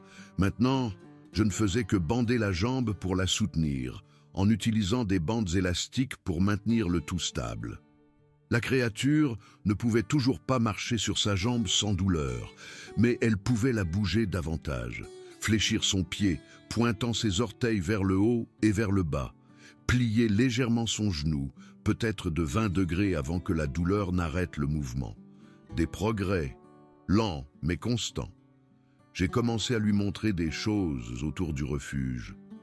Comment fonctionnait le poêle à bois, en ouvrant la porte pour montrer le feu à l'intérieur, en démontrant comment ajouter du bois, où je rangeais la nourriture, en ouvrant les placards et les tiroirs, comment pomper l'eau du puits à l'extérieur, ce qui a demandé un certain effort d'explication. La pompe du puits était une vieille pompe à main, du genre qu'il faut actionner manuellement. J'ai fait une démonstration poussant la poignée vers le bas et vers le haut jusqu'à ce que l'eau commence à couler du bec. La créature a observé attentivement, puis a voulu essayer. Elle a boitillé avec sa béquille, s'est positionnée à la pompe et a commencé à actionner la poignée. Les premières pompes étaient maladroites, son équilibre précaire, mais elle s'est ajustée rapidement, a appris à déplacer son poids à chaque poussée. Bientôt l'eau coulait. La créature avait l'air ravie, émettant des sons excités alors que de l'eau fraîche et froide coulait du bec. Elle a passé sa main sous le jet, sentant l'eau, puis a porté sa main mouillée à sa bouche et a léché l'eau. Ses yeux se sont fermés dans ce qui ne pouvait être décrit que comme du plaisir. De l'eau fraîche, froide, propre et parfaite. Un matin, je préparais le petit déjeuner, faisant des œufs brouillés dans une poêle sur le poêle quand la créature est venue boitiller avec sa béquille. Elle s'est tenue à côté de moi au comptoir, regardant pendant que je cassais les œufs dans la poêle et les remuais avec une spatule. La créature a tendu la main, a touché la poêle et a retiré sa main rapidement en sentant la chaleur. Je lui ai montré comment remuer les œufs, démontrant le mouvement lentement pour qu'elle puisse voir. La créature m'a pris la spatule, l'a saisie avec précaution et a commencé à remuer. Ses mouvements étaient précis, contrôlés. Elle n'a pas laissé les œufs coller ou brûler. Elle a mieux cuit ses œufs que je ne le fais habituellement, en prêtant attention à chaque détail. Quand ils furent prêts, la créature m'a regardé. Je pouvais voir la fierté dans ses yeux, la satisfaction de l'accomplissement. Elle avait appris quelque chose de nouveau, maîtrisé une compétence. La créature a servi les œufs dans les assiettes, les a répartis équitablement entre nous, et nous avons pris le petit déjeuner ensemble. Elle apprenait si vite. Chaque jour apportait quelque chose de nouveau. Elle a appris à plier les vêtements, me regardant plier une chemise, puis imitant les mouvements. Elle a appris à balayer le sol avec le balai, le déplaçant en longs coups prudents. Elle a appris à organiser les choses, remettant les objets à leur place après les avoir utilisés. Parfois, je surprenais la créature en train de me regarder, étudiant comment je bougeais, comment je faisais les choses. Elle copiait mes gestes, mes manières. Elle a commencé à s'asseoir comme moi, croisant une jambe sur l'autre au repos. Elle a commencé à incliner la tête en réfléchissant, de la même manière que moi. C'était comme si elle apprenait à interagir avec un humain, ou peut-être apprenait à comprendre ce que signifiait être humain. La 4e semaine, je savais que le moment approchait. La créature pouvait marcher avec la béquille, se déplacer de manière autonome. Elle pouvait atteindre la nourriture et l'eau sans aide. Elle pouvait s'occuper de sa jambe blessée, déroulant et rebandant les bandages quand c'était nécessaire. Je lui avais montré comment faire, et elle avait appris. Sa jambe n'était toujours pas assez forte pour qu'elle retourne complètement dans la nature. L'os avait besoin de plus de temps pour guérir complètement, pour retrouver toute sa force. Mais on s'en approchait. Peut-être encore une semaine ou 2, et elle serait capable de se déplacer seule dans la forêt. Je ne voulais pas qu'elle parte. Je m'étais habitué à avoir de la compagnie dans le refuge, à me réveiller et à la voir assise à la fenêtre en train de regarder le lever du soleil, à partager des repas et une compagnie silencieuse. Le refuge semblait plus vivant avec elle, moins solitaire. Je parlais plus que je ne l'avais fait depuis des années. Je riais plus. Je me sentais plus connecté à cet endroit et à ma propre vie que je ne l'avais été depuis la mort de ma mère. Mais je savais que la créature devait retourner d'où elle venait. Elle avait une vie avant que je ne la trouve. Elle avait probablement vécu dans ces montagnes toute son existence. Elle avait un foyer quelque part là-dehors, un endroit où elle appartenait. J'ai commencé à faire de plus longues promenades avec elle. Nous allions sur le porche, puis descendions les marches, puis un peu plus loin sur le sentier. La créature se déplaçait lentement, prudemment, utilisant la béquille comme support. Mais elle bougeait, devenant plus forte chaque jour. Chaque jour, nous allions un peu plus loin avant de faire demi-tour. La créature semblait partagée. Je pouvais le voir dans la façon dont elle regardait la forêt, puis de nouveau le refuge. La façon dont elle commençait à se diriger vers les arbres, puis s'arrêtait et se retournait. La créature voulait rentrer chez elle. Je le sentais, mais elle avait peur aussi, peur d'être de nouveau seule, peut-être, ou peur de ce qui pouvait l'attendre là-dehors, ou peut-être simplement triste de partir. Un après-midi, nous avons marché à environ 400 mètres du refuge, le plus loin que nous ayons été. Nous nous sommes arrêtés dans une petite clairière, et la créature est restée là, à regarder autour d'elle. La forêt était dense ici, de vieux cèdres et sapins, créant une canopée épaisse au-dessus de nos têtes. La lumière du soleil filtrait en rayons dorés, illuminant les grains de poussière et les insectes dansant. La créature a pris une profonde inspiration, sa poitrine se dilatant, et j'ai réalisé qu'elle sentait la forêt, absorbant tous les parfums, toutes les informations portées par l'air. Ses yeux se sont fermés, son visage incliné vers la canopée. C'était son monde, c'était là qu'elle appartenait. Quand nous sommes rentrés au refuge, la créature semblait différente, plus pensive, plus distante. Elle est restée assise sur le porche pendant des heures ce soir-là, regardant simplement la forêt. Je me suis assise à côté d'elle, sans parler, juste en étant là, partageant le silence. Le matin du 28e jour depuis que j'avais trouvé la créature, je me suis réveillé pour trouver le lit vide. Pendant une seconde, j'ai paniqué, pensant qu'elle était partie pendant la nuit sans dire au revoir. Puis, j'ai entendu des bruits venant de l'extérieur. Je me suis précipité vers la porte et j'ai trouvé la créature debout dans la clairière devant le refuge. Elle n'utilisait pas la béquille. Elle se tenait sur ses deux jambes, mettant du poids sur la jambe blessée pour la première fois depuis près d'un mois. Elle se testait, faisant de petits pas, grimaçant à chaque fois mais sans s'arrêter. Je pouvais voir la douleur sur son visage, la façon dont sa mâchoire était serrée, dont son corps se tendait. Mais elle a continué, marchant en un petit cercle, puis un plus grand. Ses mouvements étaient raides, sa démarche inégale. Elle favorisait clairement la jambe blessée, y mettant moins de poids que sur la jambe valide. Mais elle marchait vraiment sans soutien, sur ses deux pieds. La créature m'a vu la regarder et s'est arrêtée. Nous nous sommes regardés à travers cette clairière et j'ai su ce qui allait arriver. La créature allait bientôt partir. Peut-être pas aujourd'hui, peut-être pas demain, mais bientôt. Elle était prête, assez guérie. La créature n'est pas partie ce jour-là, ni le lendemain. Mais je pouvais sentir le changement. Quelque chose avait basculé. Elle passait plus de temps à l'extérieur, s'éloignant de plus en plus du refuge chaque jour. Parfois, elle disparaissait pendant des heures, et je la voyais dans les arbres, se déplaçant à travers les branches avec une grâce surprenante malgré sa jambe blessée. Elle se testait, repoussait ses limites, voyait ce dont elle était capable, grimper aux arbres, ce qui me rendait nerveuse, sauter de branche en branche, ce qui me rendait encore plus nerveuse. Mais la créature était prudente, et elle n'est jamais tombée. J'ai commencé à laisser de la nourriture dehors, en préparant plus et en la mettant dans un sac que j'accrochais sur le porche. De la viande séchée, des noix, quelques légumes frais. Je ne savais pas si la créature reviendrait la chercher, mais je voulais m'assurer qu'elle avait des provisions si elle en avait besoin. Le matin du 33e jour, je me suis réveillé en sachant que c'était le moment. Je le savais, c'est tout. La créature était assise à la table, me regardant avec une intensité qu'elle n'avait pas montrée auparavant. Elle avait la béquille à côté d'elle, mais je savais qu'elle n'en aurait plus besoin très longtemps.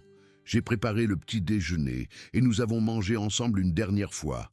Des flocons d'avoine avec des baies séchées, chauds et nourrissants. La créature a mangé lentement, comme si elle essayait de faire durer le repas. Quand nous avons eu fini, la créature s'est levée et s'est dirigée vers la porte. Pas de béquille, juste en marchant par elle-même. Elle boitait encore, avait clairement encore un peu mal, mais elle marchait. Je l'ai suivie dehors. Nous nous sommes tenus sur le porche, regardant la forêt. Le soleil du matin filtrait à travers les arbres, créant des motifs de lumière et d'ombre dans la clairière. Les oiseaux chantaient leurs chants matinaux, leurs appels résonnant dans les bois. C'était une belle journée, un temps parfait pour un voyage. La créature s'est tournée vers moi et pendant un long moment, nous nous sommes juste regardés. C'était l'adieu. Nous le savions tous les deux. Après presque 5 semaines ensemble, à partager cet espace, à apprendre l'un de l'autre, c'était la fin. Puis la créature a fait quelque chose qui m'a serré la gorge, qui m'a piqué les yeux de larmes que j'ai refusé de laisser couler. Elle a tendu la main et l'a posée sur mon épaule, exactement comme je l'avais fait tant de fois quand elle était blessée, effrayée ou avait besoin d'être rassurée. Elle a serré doucement, sa prise ferme mais prudente. Et puis elle a lâché. C'était un au revoir. C'était un merci.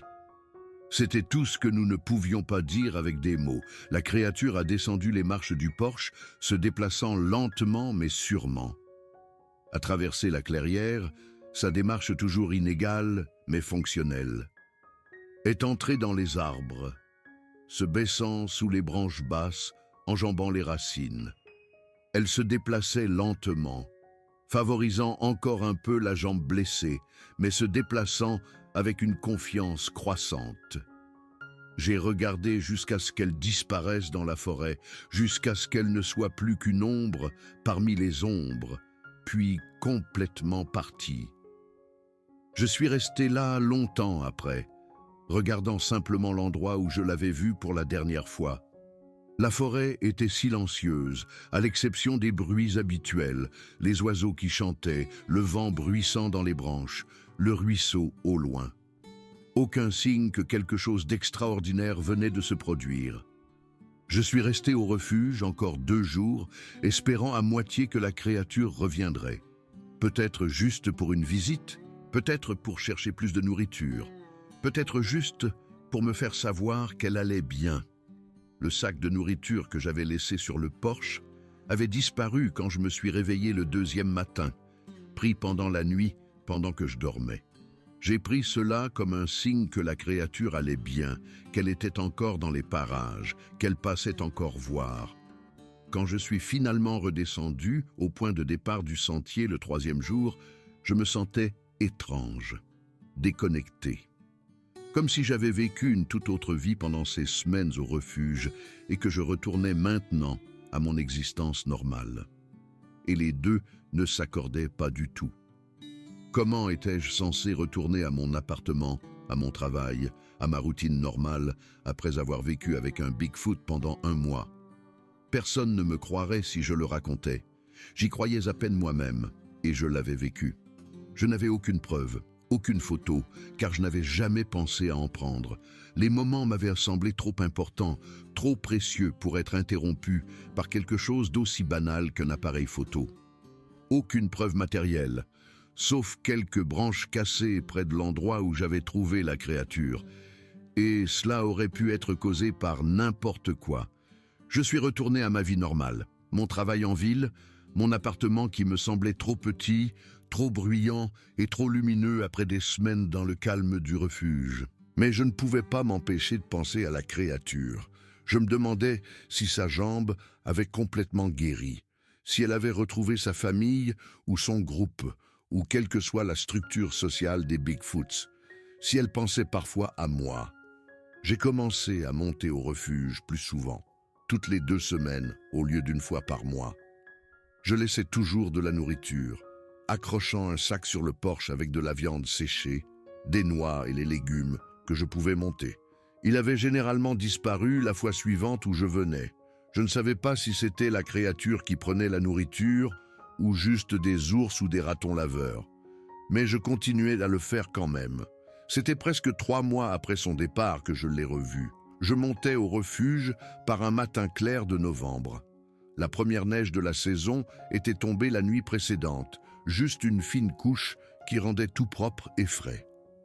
Le sentier était couvert d'une fine pellicule blanche, mes bottes laissant des traces claires sur la surface immaculée. À environ 1,5 km du refuge, je me suis arrêté pour me reposer et boire de l'eau. Je me tenais au bord du sentier, regardant une vallée où la brume matinale se levait encore. La vue était spectaculaire, des couches de montagnes se fondant dans le lointain, les plus proches nettes et claires, les plus éloignées devenant progressivement des ombres bleues. J'admirais la vue quand j'ai entendu quelque chose dans les arbres, au-dessus de moi. Pas un bruit fort, juste un petit bruissement. J'ai levé les yeux, m'attendant à voir un écureuil ou un oiseau. La créature était assise sur une branche, à peut-être 6 mètres de hauteur, ses jambes pendant de chaque côté. Elle était plus grande que dans mon souvenir. Elle avait probablement repris tout le poids qu'elle avait perdu en se rétablissant. Elle avait l'air en bonne santé, forte, sa fourrure épaisse et brillante. Nous nous sommes regardés et mon cœur battait si fort que je pouvais l'entendre dans mes oreilles. Je ne pouvais ni bouger, ni respirer. La créature était là, juste là, vivante, en bonne santé et entière. La créature a émis un son, ce faible grondement que je me rappelais si bien. Le son qui signifiait qu'elle était contente, à l'aise, heureuse. Puis, elle a fait quelque chose qui m'a fait sourire si largement que mon visage me faisait mal, qui a fait couler de vraies larmes sur mes joues. La créature a levé une main, la même main qui avait touché mon épaule ce dernier matin au refuge, et elle a fait un signe de la main. Pas comme un animal qui agite la patte en l'air. Un vrai signe de la main se déplaçant d'un côté à l'autre, comme une personne salue un ami. Le geste était délibéré, pratiqué. La créature s'en était souvenue, avait gardé ce comportement humain et l'utilisait maintenant pour communiquer. J'ai levé la main et j'ai salué en retour. Ma main tremblait, mais je m'en fichais. Nous sommes restés comme ça pendant peut-être 30 secondes, nous reconnaissant simplement, nous disant bonjour à travers la distance, à travers le gouffre entre nos espèces. Puis la créature s'est levée sur la branche, s'est équilibrée un instant avec les bras écartés pour la stabilité et a sauté sur un autre arbre. Elle s'est déplacée à travers les branches comme si elle n'avait jamais été blessée, comme si la jambe cassée n'était qu'un souvenir. Elle ne faisait presque aucun bruit, juste le murmure des feuilles et le léger craquement des branches. J'ai regardé jusqu'à ce qu'elle soit hors de vue, jusqu'à ce que la forêt soit de nouveau silencieuse. Puis, j'ai continué jusqu'au refuge, mais pas plus léger qu'il ne l'avait été depuis des mois. Je suis retourné au refuge probablement une 20aine de fois depuis. Je ne vois pas la créature à chaque fois, mais parfois, j'en aperçois un fugace aperçu. Une ombre se déplaçant à travers les arbres à l'aube, une silhouette sur une crête lointaine, debout et reconnaissable entre toutes. Des empreintes dans la boue près du refuge, trop grandes pour être humaines, trop humaines pour être autre chose. Une fois, j'ai trouvé une pile de bois de chauffage soigneusement empilée sur le porche, du bois que je n'avais pas coupé. Les morceaux étaient de la bonne taille pour le poêle, fendu proprement. Je savais que ça venait de la créature. Elle me rendait l'appareil, m'aidant comme je l'avais aidé. Et parfois, tôt le matin, quand la forêt est calme et que la brume s'accroche encore au sol, j'entends ce son. Ce faible grondement qui signifie que la créature est proche, qu'elle se souvient, que nous sommes toujours connectés d'une manière ou d'une autre. Quand je l'entends, j'arrête tout ce que je fais et j'écoute. Parfois, je réponds par un son, juste un faible bourdonnement, pour voir si elle répondra. Parfois, elle le fait. Je pense tout le temps à cette rencontre, surtout les nuits où je n'arrive pas à dormir. Je la revois dans mon esprit, chaque détail, la façon dont ses yeux brillaient dans le faisceau de la lampe de poche cette première nuit, son poids sur mon dos pendant la longue marche vers le refuge, le son qu'elle faisait quand elle a appris à utiliser une cuillère, la sensation de sa main sur mon épaule ce dernier matin.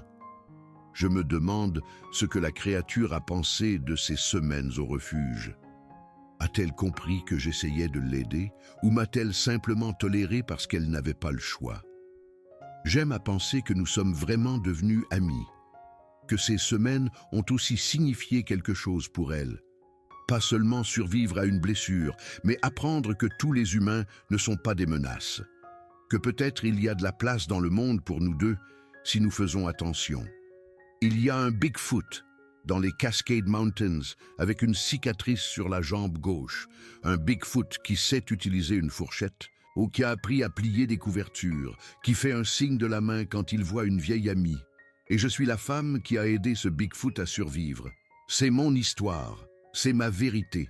Et parfois, quand je suis au refuge, je mets 2 assiettes à table par habitude, juste au cas où la créature déciderait d'entrer pour se mettre au chaud et partager un repas.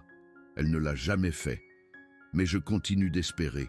Peut-être qu'un jour, peut-être par une froide nuit d'hiver, quand la neige est épaisse et que le feu est chaud, peut-être que la créature montera sur le porche, frappera à la porte et nous nous asseoirons l'un en face de l'autre une fois de plus. D'ici là, je continuerai à venir, à laisser de la nourriture, à observer les arbres et à écouter ce grondement, à m'accrocher au souvenir de l'expérience la plus incroyable de ma vie. Le jour où j'ai trouvé un jeune Bigfoot blessé et où tout a changé.